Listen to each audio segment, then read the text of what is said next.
Some saw the sun, some saw the smoke, some heard the gun, some bent the bow, sometimes the wire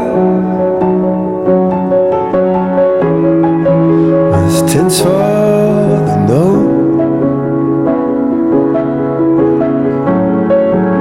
We're caught in the fire. Say oh, we're about to explode. Carry a word.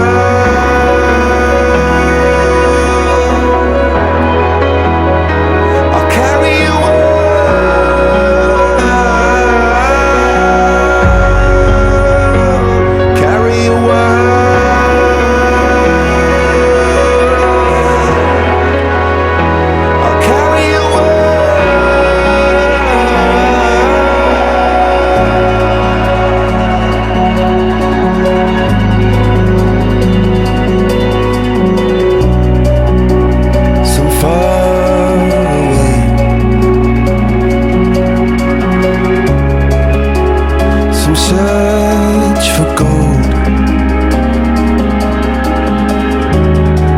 some dragon to slay.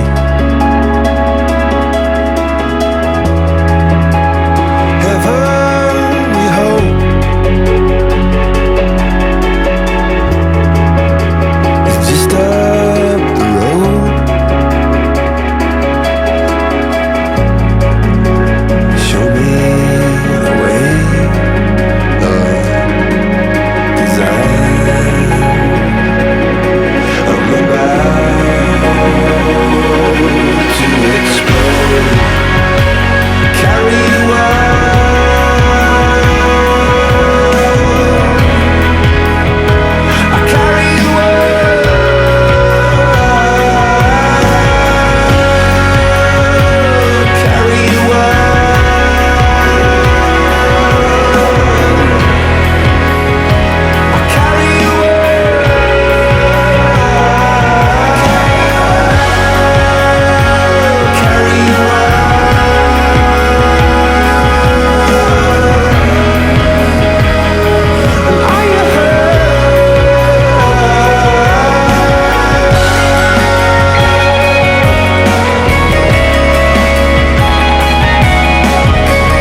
You just keep burning there because I'm gonna fuck his ass up.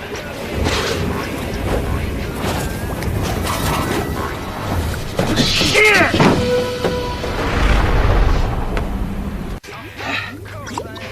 You just keep burning there because I'm gonna fuck his ass up.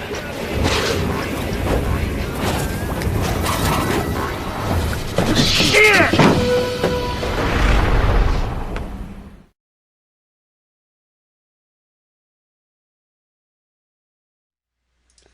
Celle-ci ici au 17 juin dans les capsules eschatologiques. Le 17 juin 2011, la numéro 5. Alors allons-y. No one has a greater stake. Ou à une distance entre la Terre et le Soleil de 1 unité astronomique. Elle va donc parcourir environ 6,28 Alors, on va l'écouter, c'est pas bien long. En une année, c'est-à-dire pour faire le tour du Soleil.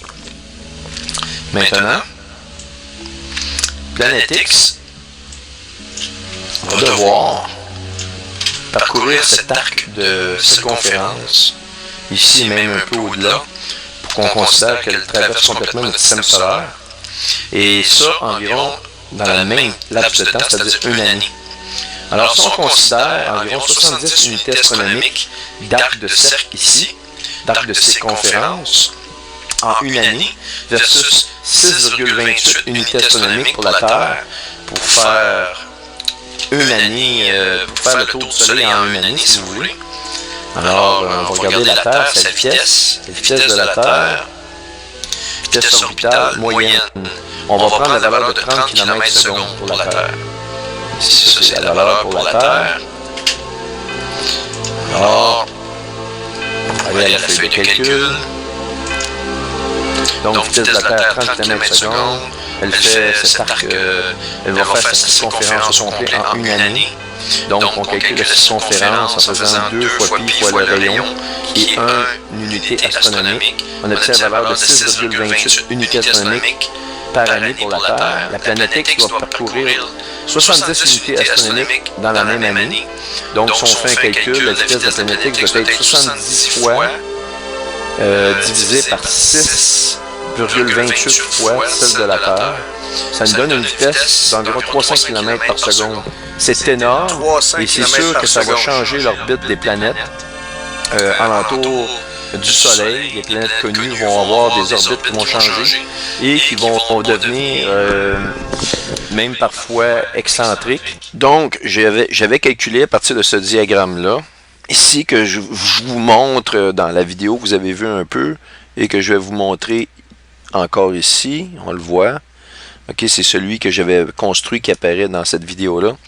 J'avais calculé donc une vitesse orbitale à la périhélie d'environ 300 km par seconde. Okay?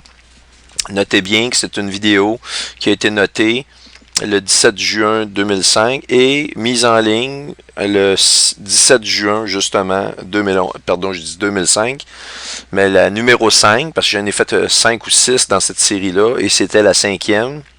Pour ce qui est de l'analyse de la vitesse orbitale, ça commence dans la vidéo 4 et ça se termine dans la 5e, celle-ci. Et donc, le 17 juin 2011, et c'est la date ici que vous avez la mise en ligne. Donc, ce que je dis, 300 km pour Planète X, et je dis qu'elle va créer de grands bouleversements dans le système solaire. Maintenant, regardez bien ici, je vais vous montrer une autre vidéo. Et celle-ci provient d'un astronome qui s'appelle Carlos Munoz Ferrada. C'est un grand mathématicien astronome et il a prédit plusieurs événements cataclysmiques à l'avance grâce à de savants calculs.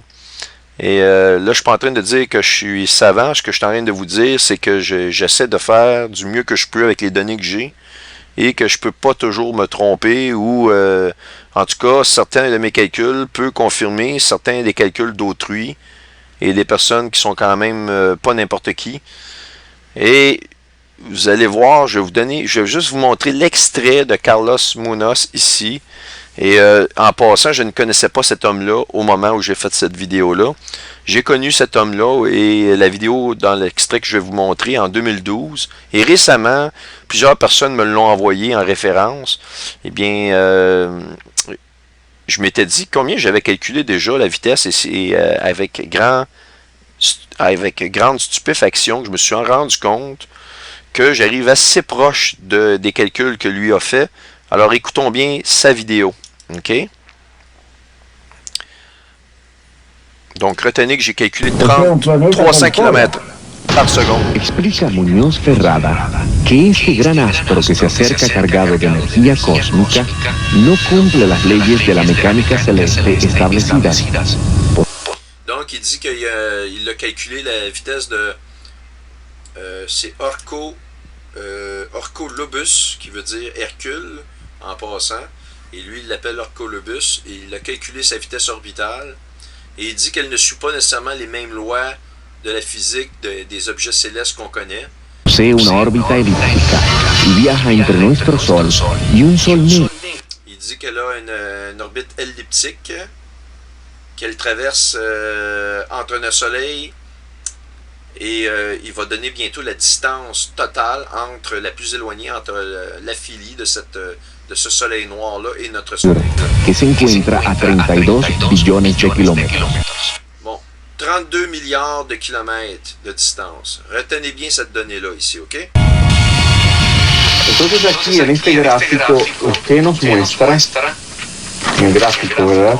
De que en este lado está la Tierra, la órbita de nuestra Tierra alrededor del Sol. Sí, señor. Y que él penetra en la órbita terrestre, aquí, pasando muy cerca de nuestro... Et que l'orbite de l'objet va passer assez proche de la Terre. De nuestra Tierra. Entonces tarda de 14 millones de kilómetros. Il dit à 14 millions de kilomètres de notre Terre, au moment où elle va être la plus proche de la Terre. 14 millones de kilómetros. Entonces acá usted en su gráfico nos presenta lo que es la estrella muerta o el sol muerto. Pues. En ese sol muerto él gira. Oscila 92 kilómetros por segundo. Entonces, il dit ici, à cet endroit-là, 92 km. Además de esos 92 kilómetros por segundo, él tiene otra velocidad, que es la más aterradora, ¿verdad? Que es la que se mueve muy rápido. Il dit, elle a 3 vitesses. Muñoz Ferrada confirma que este planeta viaja a 3 velocidades, una alrededor del Sol negro a Bon, les vitesses de Planète X, parce que Planète X, bon, on parle d'un soleil noir, mais il a des, si vous voulez, alentour, une planète qui tourne alentour, et elle a une vitesse alentour du soleil de 92 km par seconde, et lorsqu'elle va être proche de notre soleil, sa vitesse va être de 76 km par seconde. Okay? 92 kilómetros por segundo, otra cerca de nuestro Sol a 76 kilómetros por segundo y una tercera velocidad. Et une troisième vitesse, la vitesse maximale, donc c'est la vitesse la plus proche de notre Soleil, qui va être de 300 km par seconde. Écoutez, est-ce que je peux être plus proche ou plus loin que ces calculs? Ça ne veut pas dire que ni moi ni lui avons raison, mais ce que ça veut dire, c'est que c'est probablement pas des stupidités que j'ai fait nécessairement au complet. Là maintenant, il parle de la distance maximale entre le Soleil et cet objet-là. Je pense que c'est au début. Que este gran astro que se acerca cargado de energía cósmica no cumple las leyes de la mecánica celeste establecidas. Posee una órbita elíptica y viaja entre nuestro Sol y un Sol negro que se encuentra a 32 billones de kilómetros. Bon, 32 milliards de kilomètres. C'est le calcul que lui donne, qui est la distance entre l'aphilie de cet objet-là et notre Soleil. Et ici, ce que j'avais fait pour revenir, faire un résumé de comment j'avais créé cette charte-là ici, j'ai utilisé les lois de Kepler. Et qu'est-ce qu'elle dit, cette loi de Kepler-là? On va grossir un peu. Ce qu'elle dit, c'est que si on prend la distance entre le Soleil et la partie la plus éloignée, et qu'on prend, mettons, un arc d'ellipse qui est parcouru entre le point ici, qui est la limitation du coin bleu, et à celle-ci. Donc, cette partie-là, ici, que vous voyez, si je calcule la distance parcourue ici, et pour y parvenir, ce que je fais, c'est que je calcule la surface du triangle provoqué entre le point du Soleil, le point d'arrivée et le point de départ ici. Je calcule toute cette surface-là. Elle doit être égale à la même surface ici. OK? Et donc cette surface-là ici est égale à celle-ci. Vous voyez que l'arc parcouru ici est beaucoup plus important. Donc, la distance parcourue doit se faire dans le même temps, si vous voulez, pour une surface égale de triangle, que ce soit du côté de l'aphilie par rapport à la périhélie, une ou l'autre. Et donc, ce que c'est en train de nous dire, c'est que lorsque l'objet est plus proche du Soleil, elle va accélérer, elle va aller plus vite, elle va parcourir donc plus de distance dans le même laps de temps. C'est toujours la même surface pour le même temps égal. C'est equal areas in equal times. OK, donc vous avez la même surface là, et donc vous avez le même temps qui s'écoule pour parcourir la distance qu'on a ici. Et c'est normal parce que plus l'objet est proche, comme je l'ai expliqué, la gravitation augmente à l'inversement proportionnel de la distance. Donc la force gravitationnelle est beaucoup plus importante à la périhélie qu'à la philie. Et donc l'objet va aller plus rapidement, va accélérer pour pouvoir contenir sa propriété de mouvement ou contenir, si vous voulez, sa quantité de mouvement. C'est une loi d'équilibre, c'est une loi de physique de la conservation de la quantité de mouvement. Et donc, ce que j'ai fait, c'est que j'ai pris le cercle céréalier de Avebury et ce que la Bible nous dit. Vous voyez ici, si je grossis, cette planète-là qu'on voit, c'est Saturne. Et donc ici, on est environ en avant de la Vierge, pas loin du Lion. Ici, on sort dans la balance, pas loin pas la balance, mais le Verseau et le Poisson. OK? Donc, j'ai pris exactement ce qu'on nous donnait dans le cercle céréalier. J'en ai une autre image ici. Voyez-vous, c'est pas l'éclipse, mais l'ellipse ici n'est pas à l'échelle, mais on la voit pénétrer dans la Vierge et ressortir dans le Poisson, pas loin du Verseau, comme je vous l'ai montré. On l'a aussi dans une autre image ici en 2D. Et c'est vraiment le cercle céréalier. Ici, on voit l'objet qui arrivait à l'extérieur. Et moi, j'avais mis les points d'entrée dans la Vierge et la pointe de sortie qui est vraiment dans le Verseau et le Poisson. Et j'ai respecté ça. Et j'ai respecté aussi 3600 ans d'orbite, tel qu'on nous le donne dans plusieurs ouvrages, dont Zecharia Sitchin. J'ai pris ça comme hypothèse, OK? Et étant donné qu'on a une ceinture d'astéroïdes, l'objet, l'étoile principale, doit passer entre, si vous voulez, Jupiter et Mars. Et c'est exactement ce que j'ai fait ici. Pardon. Je l'ai ici. Je l'ai fait passer. Si on regarde attentivement, le pointillé rouge, c'est l'orbite de Planète X où elle passe. Le gros cercle orange, c'est Jupiter. Le cercle rouge qu'on voit ici, qui correspond à la dernière orbite du cercle jaune qu'on voit. Ça, c'est les planètes intérieures qu'on voit dans le cercle jaune, qui inclut Mercure, Vénus, la Terre et Mars. Et les autres planètes commencent par Jupiter, Saturne, Uranus, Neptune et Pluton, qu'on ne voit pas ici, qui est sur cet arc-là. Donc, j'ai fait passer vraiment entre Jupiter et Mars l'objet, parce qu'on a une ceinture d'astéroïdes qui témoigne de la collision d'une planète qui pouvait être là à l'époque et qui aurait été frappée par un objet qui est passé justement entre Jupiter et Mars. Et donc, ça m'a donné 3 points. Un point de contact devant la Vierge, un dans le Verseau et le Poisson, et un dans le milieu, si vous voulez, entre Jupiter et Mars. Et en faisant ça, j'ai reconstitué une orbite. Ça m'a donné une ellipse. Je vais dégrossir, qu'on voit ici. Et les proportions sont conservées parce que le système solaire ici est à l'échelle. Et donc, ça me permettait de calculer le point, mettons, entre le Soleil et Pluton. J'ai pris la valeur moyenne de Pluton, la valeur moyenne entre sa périhélie et son aphélie, parce que Pluton a une orbite très excentrique. Elle est excentrique, c'est-à-dire elle est plutôt elliptique. Pas une grande excentricité, mais je dirais plutôt... elle est quand même une orbite elliptique. Et donc, entre sa périhélie et son aphélie, 48,8 pour l'aphélie et 29,6 pour la périhélie. Moi, j'ai pris la moyenne, OK, de ces valeurs-là. Et ça m'a donné 39. J'ai calculé la distance ici pour l'ellipse totale qui m'a donné 15,25. Et donc, pour la moitié ici, entre le Soleil et la fameuse périhélie de 39 unités astronomiques, eh bien, je suis arrivé à la conclusion que ça me donnait environ 2,5 de valeur ici, par rapport à l'ellipse totale qui est 15,25. Et donc, l'ellipse est 6,1 fois plus longue que cette distance-là. Donc, je l'ai appliqué. Et la distance entre, si vous voulez, le Soleil et la Lune, on appelle ça une unité astronomique, c'est 149,6 millions de kilomètres, OK? Et donc, si j'ai 39 unités astronomiques, donc ce que j'ai fait 6,1 fois 149 millions de kilomètres par unité astronomique, multiplié par 39 unités astronomiques, qui est la distance moyenne que j'ai utilisée pour Pluton.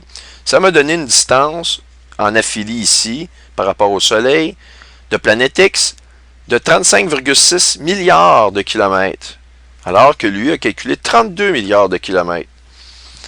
Évidemment, ici, c'est vraiment un estimé que j'ai fait. On peut jouer avec le cercle, ça va toujours rentrer dans les lignes, puis ça pourrait varier.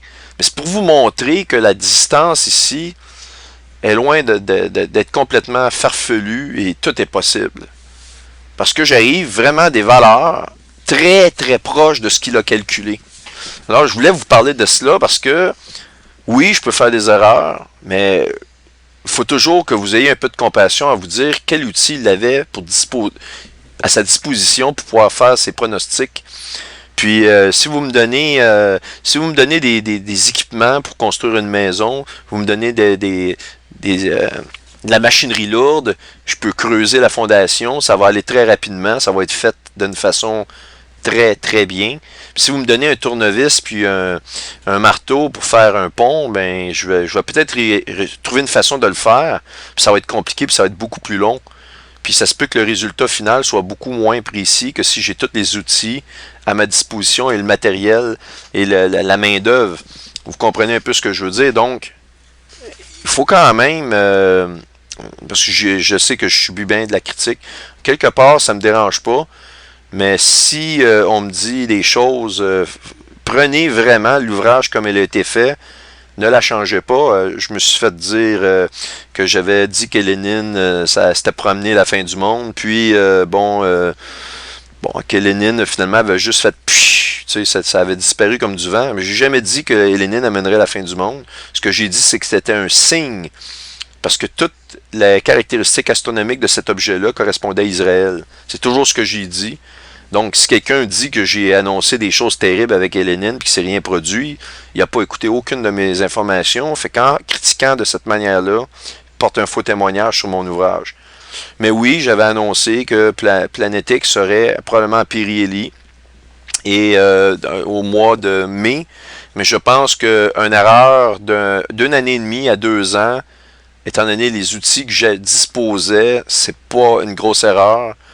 Puis, comme je vous ai dit, on voit une augmentation puis une progression des séismes et de tous les problèmes qu'on a électromagnétiques dans la Terre et dans l'atmosphère, dans la haute atmosphère et la ionosphère et dans tous ces éléments-là, ces perturbations-là, on les constate par toutes sortes de phénomènes qu'on ne voyait pas avant, dont d'ailleurs la mort d'animaux. Je pense qu'il y a 2 jours, sur environ 15 000 de long sur une plage en Californie, il y a des centaines, des milliers de pieuvres qui se sont échoués à la mort sur la plage. J'ai des photos, on voit même plus la plage, on voit juste de la viande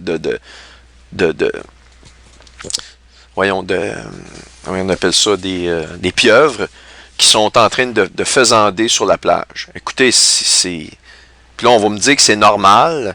Récemment, ils ont recensé 5 millions d'oiseaux qui sont morts sur les plages de l'Australie et de la Nouvelle-Zélande en dedans de quelques jours. Il y avait des oiseaux partout morts. Ils parlent de 5 millions, j'ai un article là-dessus. Là, on nous dit « Ah, c'est pas trop normal. » Ah non, c'est pas trop normal, ah oui? Mais à ce rythme-là, il ne restera plus d'oiseaux dans le ciel, puis il ne restera plus de poissons dans la mer. Il faut dire que la Bible, encore une fois, nous dit que dans les derniers jours, Dieu va dépopuler les mers et le ciel. OK? C'est écrit noir sur blanc dans la Bible. Alors donc, bon, je voulais revenir un peu là-dessus parce que c'est quand même intéressant que j'arrive à des distances puis des vélocités proches de cet homme-là. Et puis, je voulais quand même montrer que, en tout cas, si je pense certaines choses, je suis probablement pas tout seul. Il y a des gens de renommée qui pensent un peu la même chose que moi. Ça ne veut pas dire qu'encore là, on a raison, ni moi ni lui, mais ça porte à réfléchir. Comète Hélénine ici, ce que je viens de vous dire, c'est que bon, c'était un signe et non pas une naine brune comme il y a eu une très grande campagne de désinformation qui l'a présenté. Et puis je l'avais même dénoncé à ce moment-là. Mais il y a eu des phénomènes très étranges avec Hélénine. Et croyez-moi, il n'y a pas un objet dans le ciel qui n'est pas un signe. Et que la comète Hélénine, ou peu importe ce que c'était cet objet-là, a été un signe extrêmement important. Et je fais référence au chapitre 12 de l'Apocalypse. Chapitre 12 de l'Apocalypse. On va y aller. Chapitre 12 de l'Apocalypse. Ici, où on nous dit qu'il y a un grand signe qui est paru dans le ciel, une femme enveloppée du soleil, la lune sous ses pieds, et une couronne de 12 étoiles sur la tête. Et le chapitre 12 ici semble se faire en 3 étapes bien distinctes. Un premier signe qui inclut tout ça ici. Elle était enceinte et elle criait car elle était en travail dans les douleurs de l'enfantement. Et on nous parle d'un autre signe qui apparaît, et c'est un grand dragon rouge.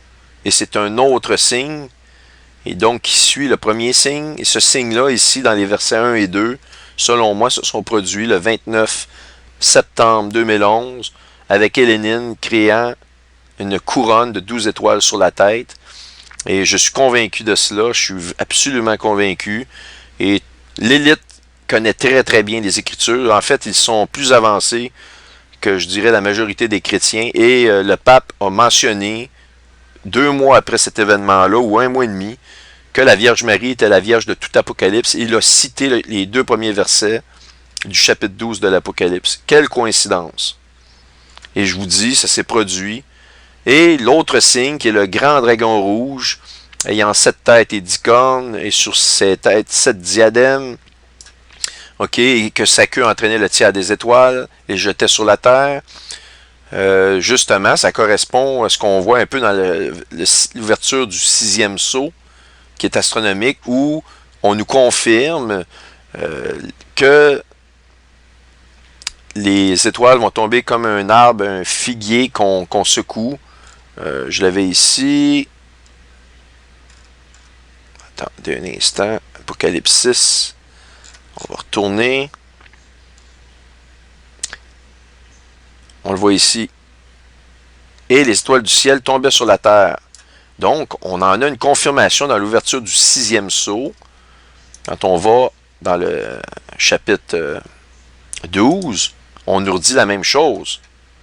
Et je vous ai parlé du changement des pôles physiques qui peut être seulement créé par la présence d'un gros objet. Et on nous donne un signe bien précis, c'est-à-dire que le soleil vient noir, la lune devient rouge. Donc moi, je vous dis, là, 2015, à la fin de l'année 2015, ou peut-être plus tôt, parce qu'on en a 2, on a 2 événements où on a une lune noire, c'est-à-dire un soleil noir et une lune rouge. On en a une, je pense, au mois de mars. Attendez, je vais regarder. Je l'ai à quel endroit? Ah, c'est ça ici. La première, mois de mars 2015, et se terminant au 4 avril 2015. Et on en a un autre au mois de septembre 2015. Les 2 ici au mois de septembre. Moi, je dirais que Planète X 2015, là, comme je vous dis, je n'avais pas cette information-là au départ quand j'ai fait les premières recherches. C'est sûr que ça a été, pour moi, quelque chose de très important. On a commencé à parler de ces 4 lunes, de cette tétrade de lunes rouges, là. Je pense qu'on a commencé à en parler en 2011, peut-être fin 2011, 2012. Ça se parlait, mais il faut prendre en considération que les Écritures, c'est tellement évident, mais des fois, on les lit, on les voit pas. Peu importe, ça ici, c'est une indication pour moi très, très précise. Si vous me demandez, ça serait quoi mon prochain pronostic pour sa venue, ça serait celui-ci.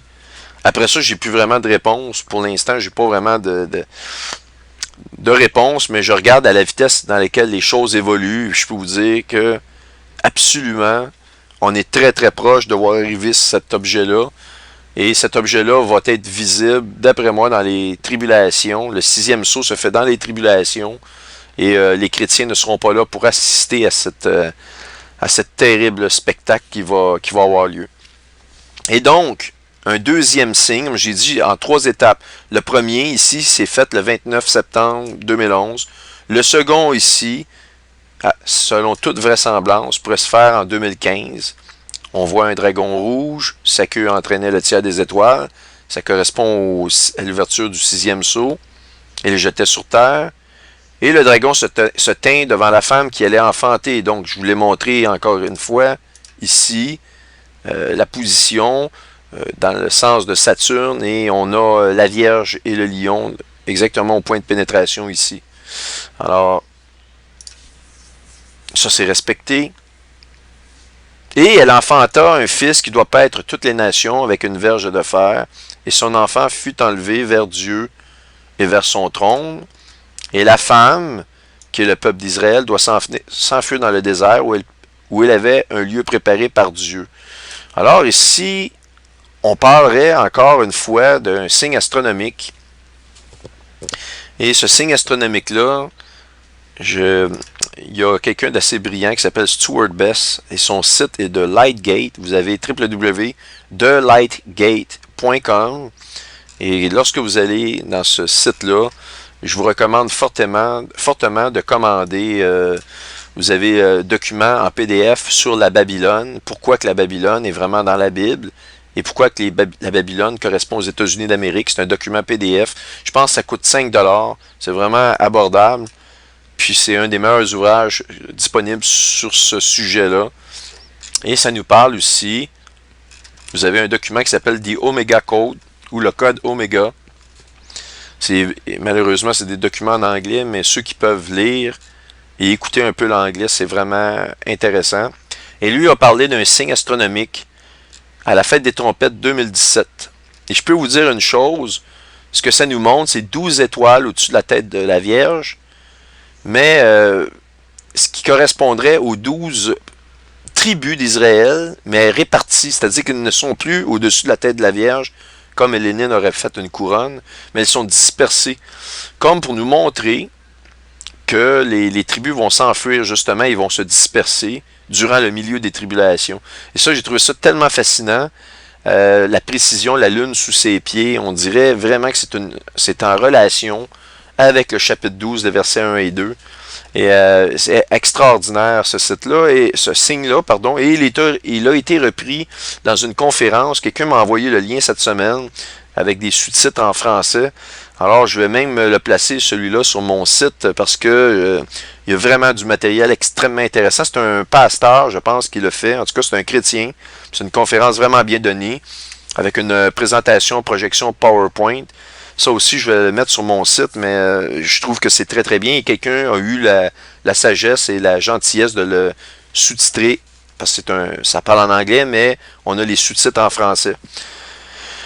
Donc, ça ici, ça termine la deuxième partie où je voulais parler un peu de Lénine, etc. Maintenant, on va toucher la partie qui concerne le calendrier Maya, la fameuse date du 21 décembre. 21 décembre. Je m'excuse s'il y a des fautes, mais j'ai écrit ça rapidement une fois. Alors, le 21 décembre 2012 versus le 16 décembre 2013. Alors, qu'en est-il? Est-ce que le calendrier Maya se terminait vraiment le 21 décembre 2012 ou le 16 décembre 2013? Alors, ce qui est assez étonnant, c'est que je vais vous donner la réponse. Le calendrier Maya se termine vraiment le 16 décembre 2013. Maintenant, je tiens à mettre l'emphase sur la phrase suivante. Je ne dis pas que la fin du monde arrive dans 5 jours. Je n'ai pas du tout dit que la fin du monde arrivait dans 5 jours. Je vous dis que la fin du calendrier Maya, le long compte, se termine le 16 de décembre 2013. Et la raison est bien simple. Pour en arriver à ce calcul-là, pour arriver au calcul du 21 décembre 2012, ils avaient considéré comme l'année 0, comme dans le calcul. Alors qu'on ne dit pas que Jésus est né en l'an 0 de notre ère. On dit que Jésus est né dans l'an 1.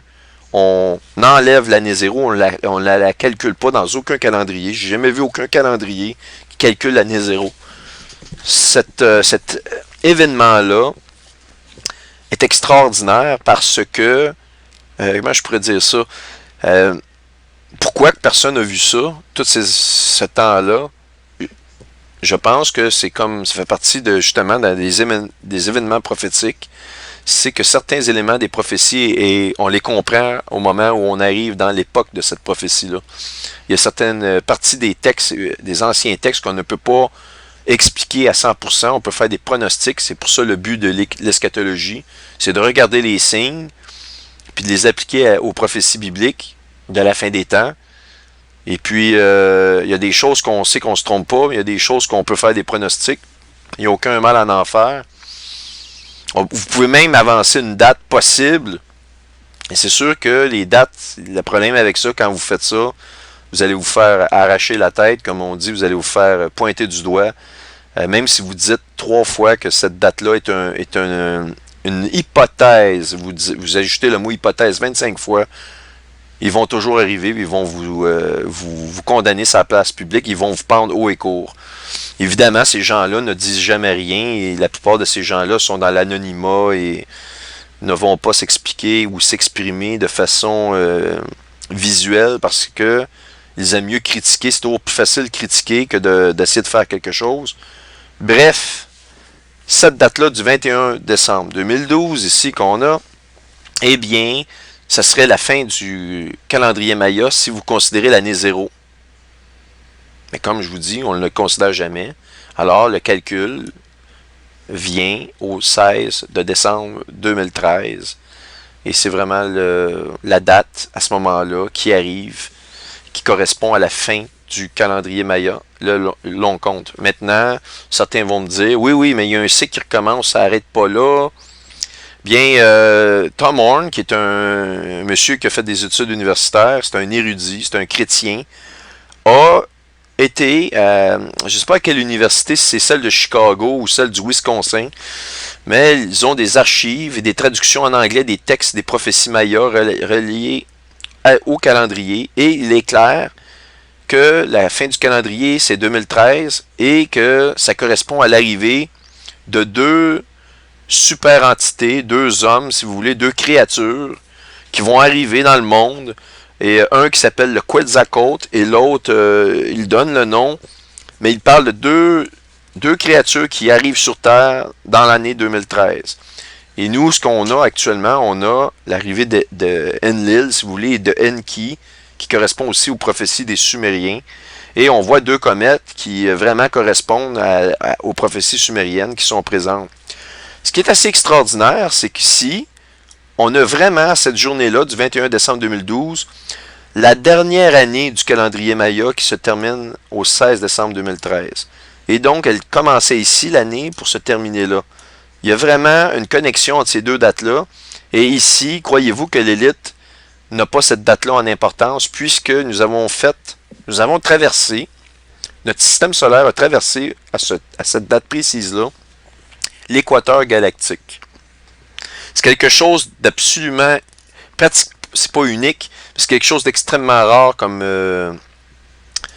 si vous voulez, événement astronomique. Et il est clair que pour eux, ils vont affectionner ces rares alignements pour mettre le plan de l'avance. Et je crois qu'il y a un compte à rebours entre ici et cette date-là.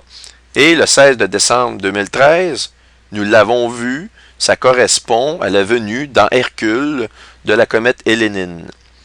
Maintenant, celle-ci, on va en reparler plus tard, il est clair que quand elle s'est fracturée, l'orbite qui était prévue dans les pronostics mathématiques ne peuvent plus être respectés. Ceux qui mentionnent actuellement qu'elle n'est pas à sa place, eh bien, c'est certain qu'il faut qu'il y ait des changements dans l'orbite. Je vais vous expliquer pourquoi, ça fait partie de la physique, c'est évident. Ça ne peut pas continuer au même endroit. Ça ne va pas varier du tout au tout, mais il va y avoir un changement peut-être de 3, de 4, de 5%, de 10%, mais vous allez avoir un changement dans l'orbite et dans la projection de l'objet. Et des morceaux aussi qui l'entourent. OK? Donc, quand on regarde le calendrier Maya comme tel, on nous parle de l'année 3114, le 11 août, avant Jésus, comme étant l'année de départ. Et donc, l'année 3114 ne doit pas être calculée. Elle est comme l'équivalent de l'année 0 qu'on ne calcule pas. Et par conséquent, tout décale d'une année. Et ici, on le voit, le 1 que vous avez là, c'est comme l'équivalent d'un décalage d'une année pour le calendrier Maya. Et la date correspondance est le 16 décembre 2013. Et lorsqu'on va voir, c'est assez incroyable de voir que Aison pénètre dans Hercule. Vraiment. On commence le début de la pénétration dans la constellation d'Hercule. Voyez-vous, on a le 15 de décembre. 15 de décembre, c'est pas mal là qu'on commence. Et le 16 de décembre, je dirais que c'est vraiment la date officielle puisqu'on est à l'intérieur. Et, comme on l'avait vu, ici vous voyez les deux. Ça, c'est toujours en pronostic. Hein, ça ne veut pas dire que Aison va continuer sur son orbite. En fait, il est clair que l'orbite va être modifiée. Elle peut pas. Ça, je vais vous l'expliquer bientôt. Pourquoi que l'orbite du noyau principal d'Aison et de ses débris, tout le pronostic qui avait été prévu pour un objet unique va être changé pour un objet qui a été cassé ou mis en pièces. OK? Donc, on a au 25 de décembre qu'on est exactement, vous voyez les deux étoiles ici. Donc, on passe à celle qui est la plus loin.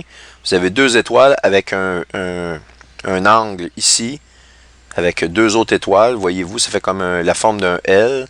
Eh bien, ça va être plus visible si je vous le montre ici.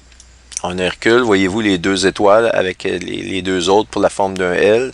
Donc, la dernière, l'extrémité, écoutez, c'est très précis. On voit vraiment le talon d'Hercule. Et donc, ici, c'est le talon d'Hercule. C'est exactement l'orbite, si vous voulez, de Planète X.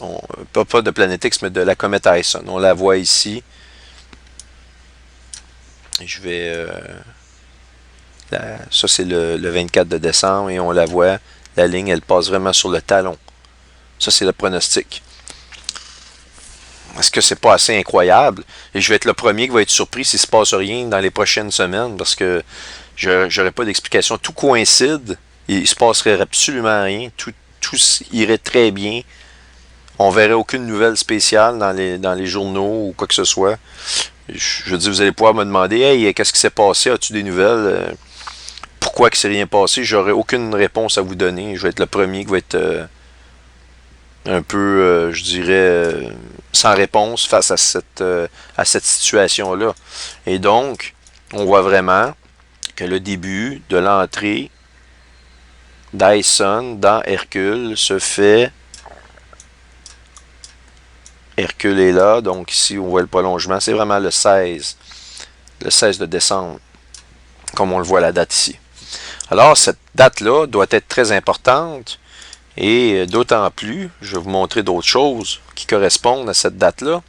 On a évidemment l'exposition de Nelson Mandela, qui dure 10 jours, dont la date de terminaison est le 15 de décembre, date à laquelle Aison commence à pénétrer à l'intérieur de la constellation d'Hercule. Et c'est vraiment, vraiment, vraiment très, très spécial. D'autant plus que quand on regarde ici, comme je vous l'avais déjà expliqué, on a des distances équivalentes entre la Terre et Aison et Vénus et Aison égales en cette date du 16 de décembre de 77 millions de kilomètres pour les deux, comme vous le voyez ici. Bon, je ne vais pas revenir là-dessus, j'en avais déjà parlé, mais c'est bon de le mentionner ici parce que ça va avec le reste que je vais vous montrer. Et donc, Mandela était un franc-maçon de 33e niveau. Et donc, la date du 16 de décembre, quel est le rapport avec Mandela? Eh bien, c'est qu'ils vont l'exposer jusqu'au 15, c'est-à-dire que le 16 décembre devient la première journée d'après l'exposition. C'est extrêmement significatif. Je vais vous montrer aussi, à l'endroit où il est exposé, c'est à cet endroit-là, ici, qui s'appelle une ville de l'Afrique du Sud, qui s'appelle Pretoria. OK? Et dans cette ville-là, nous avons un monument ici, pointé par la lettre A, dans la ville de Pretoria. qui s'appelle le Voortrekker Monument, ou le monument du Voortrekker. Et je vais vous montrer des photos de ce monument-là.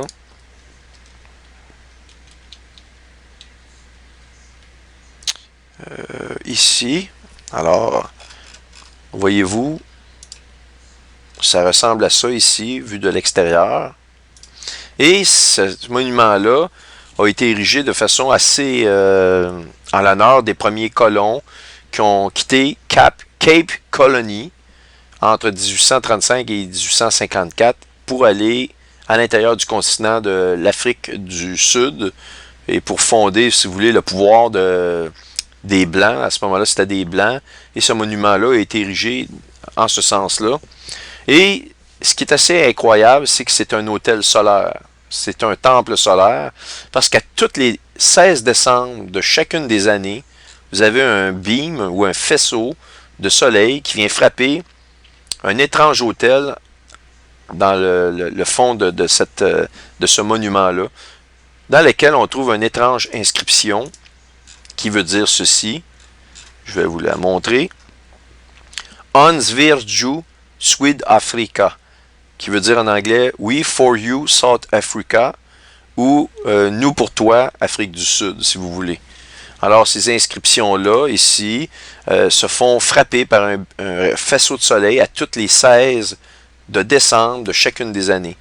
Alors c'est un temple solaire, et vous savez, le dieu soleil, on le voit ici sur une autre image.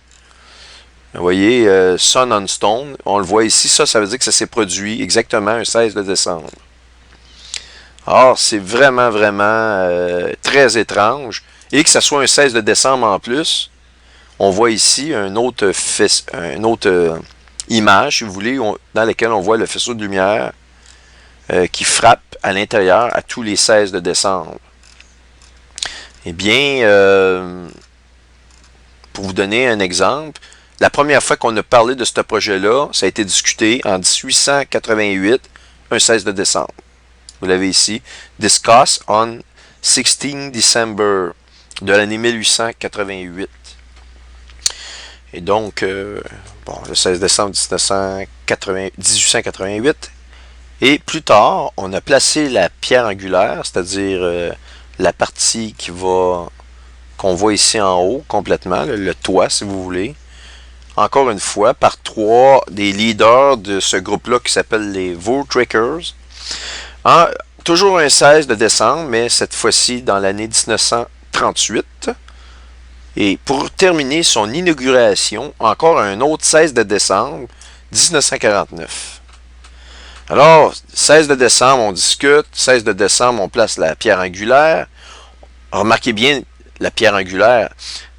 Actuellement, les Illuminati sont en train de mettre le dernier morceau sur leur pyramide, c'est-à-dire leur pierre angulaire.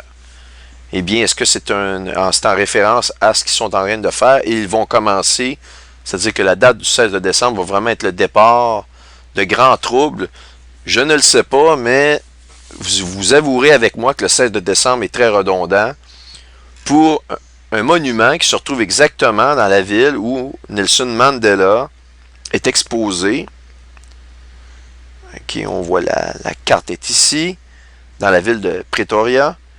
On voit ici le Voortrekker Monument. Vous le voyez ici avec l'adresse et le point A qu'on voit ici, en plein milieu de la ville. Tout ça, un 16 de décembre, et c'est la terminaison d'ailleurs de la journée de l'exposition, qui est la journée juste avant, le 15 de décembre.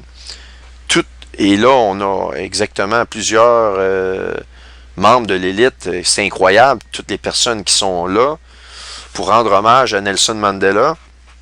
Et on ne sait pas ce qui va arriver d'eux le 16 de décembre. Est-ce qu'ils vont faire des cérémonies spéciales? On ne sait pas. Vont-ils retourner chez eux? On ne sait pas.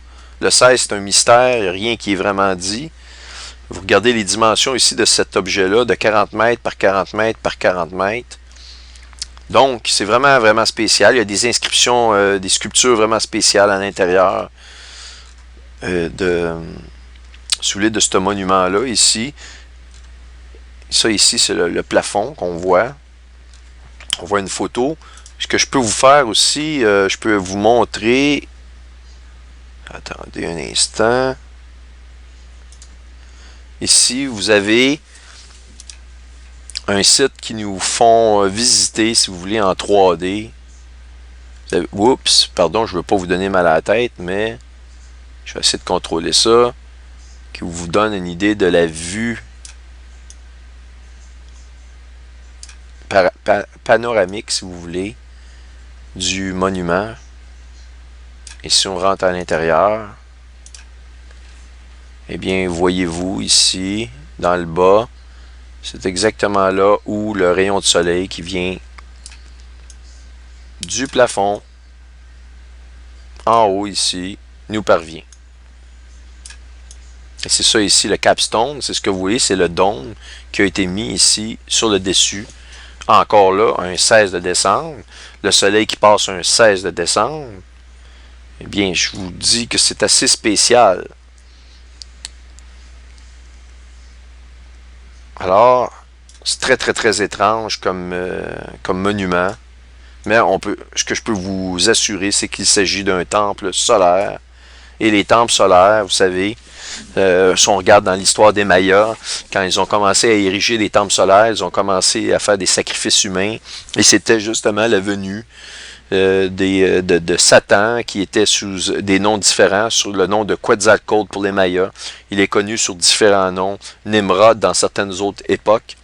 Et ce personnage-là, quand il arrive dans les sociétés, bien les sociétés disparaissent.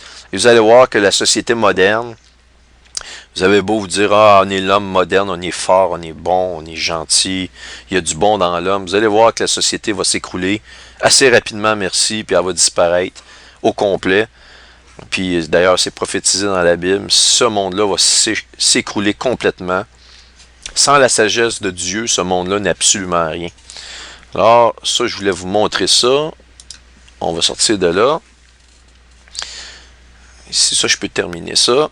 Donc, c'est vraiment spécial, cette relation-là entre le 16 de décembre et ce monument-là, et Nelson Mandela, qui correspond aussi à la venue de la comète Dyson, dans la constellation d'Hercule. OK? Et non seulement dans la constellation d'Hercule, on a la venue de la comète Dyson, mais on a aussi la terminaison de l'exposition de Nelson Mandela. C'est assez, vraiment, je vous dirais ça, assez incroyable. Et qu'est-ce qu'on nous dit ici, selon la croyance des trekkers? Ils pensent que le dieu vient de l'Afrique du Sud et que son origine aurait commencé entre les 9 et les 16 de décembre 1838.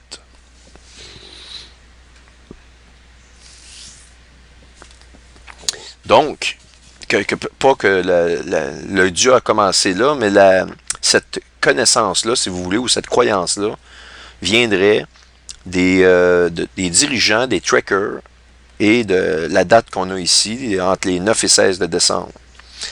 Vraiment assez particulier comme origine.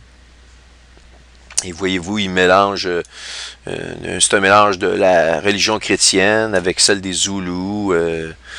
Je veux dire, on voit déjà au départ quelque chose d'anormal avec cet objet-là, et on nous parle même d'une relation avec les croyances égyptiennes de l'époque.